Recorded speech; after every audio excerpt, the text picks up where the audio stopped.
Hi అండి. మా తులసి కోట దగ్గర అయితే కూడా ఇలా మొత్తం అంతా పసుపు అంతా రాసి వరపు మీద అయితే కూడా ముగ్గులు అయితే కూడా పెట్టేశాను అండి. ఈరోజు అయితే కూడా తులసి కోటకి మొత్తం పసుపు అంతా రాశాను. రాసిన తర్వాత స్వస్తిక్ ఈ అమ్మవారికి ఇలా పెడతారు కదండి, అలా పెట్టేశాను. పేరు అయితే నాకు తెలీదు. ఇక్కడైతే కూడా ఒక బొమ్మ పెట్టినాను అనమాట.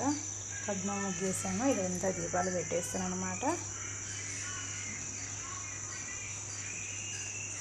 ఇక్కడ గుమ్మం ముందరండి, ఇక్కడ కానీ ఏమో ముగ్గు అంటారండి,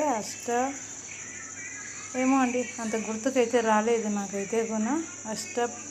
ఏదో పేరు అయితే అన్నారు కానీ ముగ్గు పేరు అయితే రాలేదు. కానీ ముగ్గు అయితే కూడా బాగా చేశానండి. ఇక్కడంతా దీపాలు పెట్టేస్తాను. ఎలా ఉంది నాకు కామెంట్ చేయండి. ఇలా అయితే కూడా కార్తీక పౌర్ణమికి మా గడప అయితే ఇలా అలంకరించానండి. నేనైతే కూడా మా తులసి కోట కానీ ఇలా అలంకరించాను అనమాట. ఇలా ఉంది నాకు కామెంట్ చేయండి. Bye bye. మర్చిపోకుండా నా ఛానల్ని సబ్స్క్రైబ్ చేసుకోండి.